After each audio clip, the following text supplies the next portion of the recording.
I figured that I would wait a couple of days following the demise of the Pittsburgh Penguins from the 2013 Stanley Cup playoffs to post my opinion on what I really saw.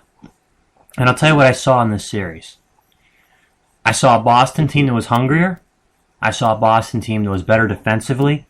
And I saw a Boston team that, let's put it this way, they played like sandpaper and the Penguins played like silk. The Penguins are a team that's designed to be smooth, they're designed to look good, they're designed to be flashy. And the Bruins, they're a team designed to be like sandpaper, rough, tough, physical, in-your-face kind of hockey. And, you know, the Penguins just had no answer for the Bruins. I mean, yeah, the last two games were close. But in the series in general, we just, got our asses handed to us in this series, 4-0. But the first thing I'm gonna say is this: if there's anyone who wants to put the series loss to the Bruins on the goaltending, then they're full of shit. In the first few games, Vokoun did not play very well. I understand that, but you can't blame him for the last two in Boston. I'll tell you who can blame for the losses. All four of them. Sidney Crosby, Evgeny Malkin, Chris Kunitz, James Neal, Pascal Dupuis, Jerome McGinley, all the guys that were supposed to be, the highlight guys, the big name players on this team. And they only Chris Kunitz scored a goal in this series and Brandon Sutter scored a goal in this series. That was it. They literally didn't amount to shit when it hit the fan. It didn't.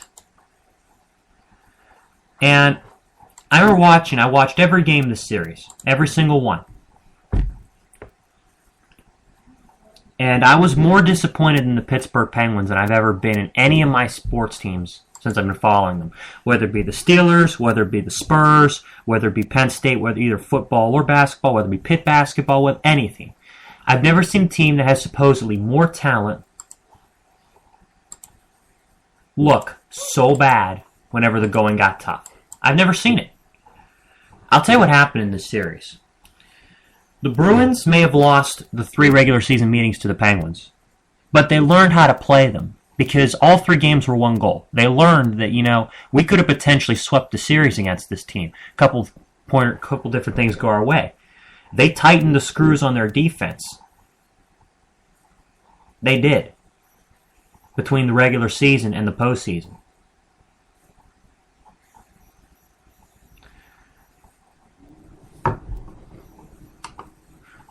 So they really upped their game when they had to. The Bruins have proven in the last few years, they're a playoff team. Like, if you look at what the Bruins have done the last years in the playoffs, in 2010 they won a series. In 2011 they won the whole damn thing. In 2012 they went out in the first round, but the Capitals were unbelievable in that series.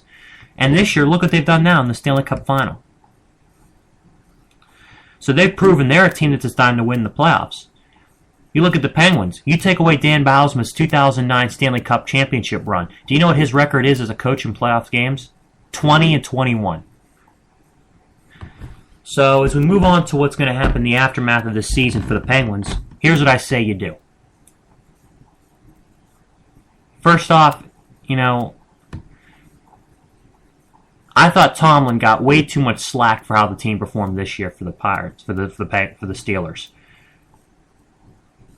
But I do not think Dan Bylsma will escape this offseason unscathed. I think he will be fired, as I think he should. Because if you look at what happened between the regular season and the postseason, the Penguins played the Bruins the same way all 7 games they played them this year. Try to be flashy, try to be, look at us, we're the great team, yada, yada, yada. Worked in the regular season, but the Bruins adjusted. The Penguins never adjusted their game plan, ever. The game plan they used may have worked against New York Islanders, may have worked against the Ottawa Senators, but the Bruins are a completely different animal, and the Penguins should have known that. They should have been better. They should have come in ready. They should have come in better equipped to handle this physical series. They should have been prepared to score uglier goals, but they weren't. They were more concerned about being flashy and not adjusting, and that cost them. But what the Penguins have to do this offseason is they got a lot of shit they got to sort out. One of the biggest goals they need to do is they need to get Malkin under contract. He's entering his final year of his contract, and he's due $8.7 million. He's won the scoring title twice. He's won the Hart Trophy and the Conn Smythe. He's one of the best hockey players on the face of the earth. He kind of had it down here, but I think it was a fluke. I think that next year he'll be better equipped. I think he'll be much better next year. They need to keep him and Crosby together.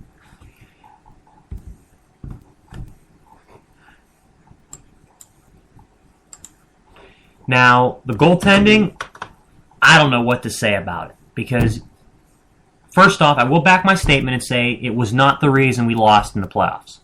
But I still think, that being said, you cannot go forward with a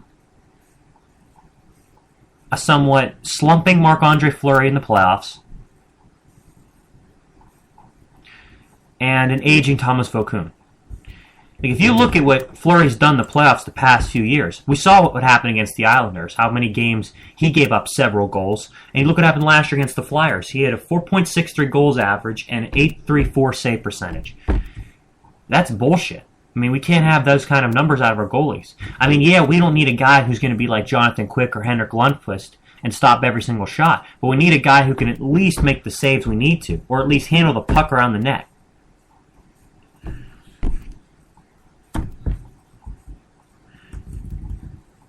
I don't know what to say about, their situation. Hell, maybe they can get former Bruins goalie Tim Thomas. This is a joke. He's not going to come to Pittsburgh. In fact, he's not going anywhere. I just thought I'd throw it in there just for humor's sake. Now, we also got free agency with some other key players.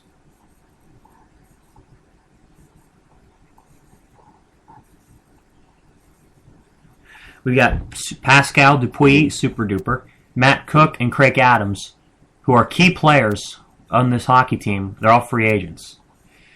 Now, the Penguins this year, their salary heading into next year will be $56.4 million, but the cap next year for the NHL is $64.3. They can get some of their guys back. In my opinion, you have to keep Pascal Dupuis because when he was on the top line with Crosby this year they were just in the regular season in the first two playoff series, they were absolutely lighting teams up, and I don't see any reason why you want to change that.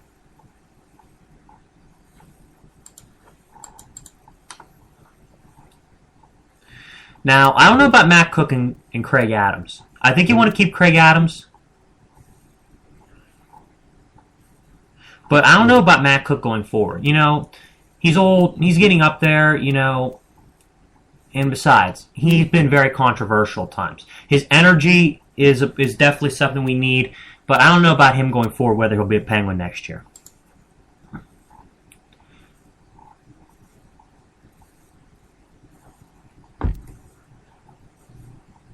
Now, we have some other players that have contract issues, such as defenseman Chris Letang, who I believe should win the Norris Trophy this year as the best defenseman. Yeah, Brooks Orpik, who's a very good defenseman. I think he definitely need to keep him. And you have to keep Chris Kunitz. You have to keep Chris Kunitz. Because you look at what he did last year, 26 goals, and this year, 22 in the shortened season. I mean, he was the highest goal scorer on the team this year, on a team that included Crosby, Malkin, and Neal. You have to keep him. You have to keep those guys because you can't afford to allow the core nucleus of this team to drift apart. In all honesty, against the Bruins, it wasn't so much that we didn't have the personnel to beat Boston. I just don't think that the coaching staff made their adjustment. That's why I think Bylsma needs to go. Because if you look at what he's done since they won the Cup, 20 and 21, the playoffs, is not going to get it done. He's really going to have to prove himself to Ray Shero and Mario Lemieux if he wants to stay a Penguins coach.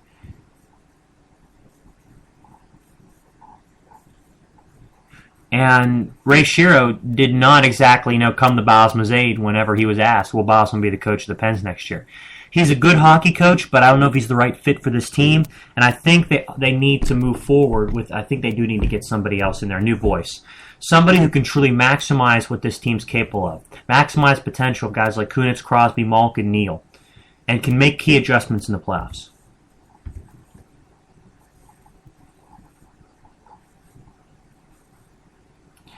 And then, of course, we have the guys that we brought in late in the season, whether it be Brendan Morrow, Doug Murray, Joe McGinley, and UC Jokinen. I'm not really sure, what to make of those guys.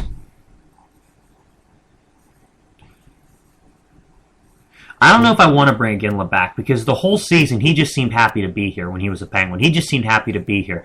Hardly contributed, didn't score a lot. I'm not so sure if he's really an answer to what we need in this hockey team. Yeah, he's a veteran, but really, he didn't look like he was happy to be here. He really, I said that incorrectly. He looked like he was just too happy to be here and didn't contribute as much as I think everyone thought he was going to. Morrow and Murray, I'm not so sure about those guys because both those guys were big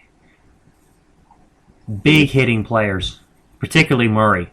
That was a great deal to get him from the Sharks. But the guy that I want to see us keep is UC Jokinen because people forget whenever Crosby went out for that long stretch because he got that puck to the face, and they traded to the Hurricanes to get UC Jokinen. We practically got UC Jokinen for a bag of mulch. And he turned out to be one of the most clutch players on the team because they put him on the top line, and he was just superb for that stretch where he had to play when Crosby didn't come back.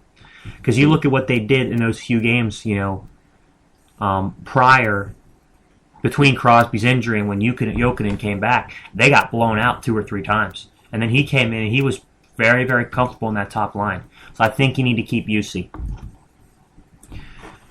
But the one player in this series against Boston who really, really disappeared and really kind of, put a question mark in anybody's mind himself as to whether he is the greatest hockey player on the planet is Sidney Crosby. You look what he did this year. He scored 56 points in 36 games. And at that point when he got injured, with 12 games left in the season, if he would have played 6 of them, he would have not only won the scoring title, but he would have absolutely ran away with it. The difference between him and the other players in the NHL at that point in the season is it'd be the difference between Usain Bolt and a high school track team. That's kind of what it was like. Because he was just miles ahead of everybody in the points race. I know that Ovechkin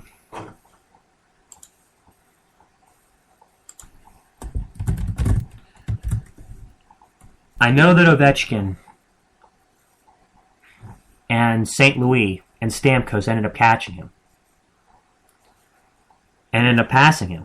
And St. Louis, of course, won the scoring title, the oldest player ever because he's old as dirt to do it. But if Crosby would have played maybe 2 games, he would have absolutely ran away with the title himself. But if you look at what happened in this playoffs,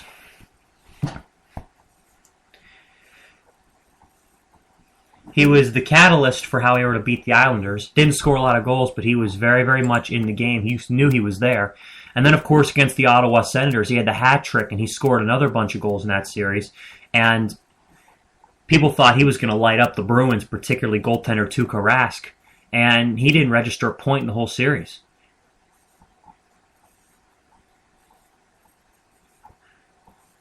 I just do not see, let me put it this way.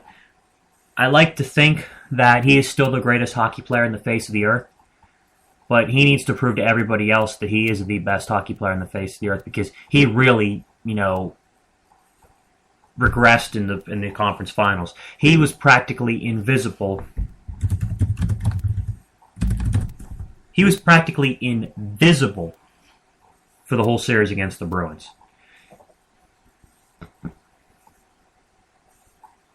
I still think the way this team was going, if Crosby wouldn't have got hit in the face of that deflected puck, I think that the Penguins would have won the cup. You know why? Because I think they would have had more. They wouldn't have been blown out as many times as they did at the end of the regular season without Crosby. I think he would have won the scoring title. They'd have had all this momentum heading into the playoffs. I think that momentum could have possibly beaten the Bruins. Could have helped them. But they literally did not have a whole lot of momentum going into the series against the Bruins. They should have swept the Islanders and the Senators, instead dropped 3 games. And I think the Bruins kind of saw a chink in their armor a little bit. Personally, what I want to see out of the Penguins next year is if they're going to keep Jerome McGinley, I want him on the top line with Crosby and Dupuis. Because, remember, I think it was the series against the Senators where Bylsma made one adjustment. He moved McGinley to the top line, and then he moved Kunitz to the line with Malkin and Neal. And that line absolutely wreaked havoc the last few games of that series. So there's absolutely no doubt in my mind that you need to worry about, what the lines are going to be for next year, what the lineups are going to be. But I seriously think you need to put Ginla, Crosby, and Dupuis in the top, and then Kunitz, Malkin, Neal in the second line. You do that, and you're going to score like crazy because you saw what Kunitz did when he was able to feed off of Crosby and Super Duper. And, imagine what he was going to do with Malkin and Neal. Because you saw what happened in the series against, Ottawa the last few games. The Penguins' offense was rolling against, Ottawa and New York.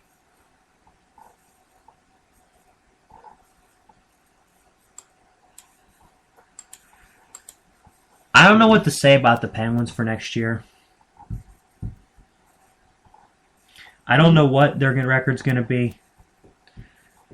I don't know what they're going to be at the top seed in the East. I don't know what they are. They're going to make the playoffs, so there's not too much doubt in my mind about that. But I look at Boston as the favorite again in the East. Montreal will have a year under their belt after they've done what they've done. They're going to be a good team.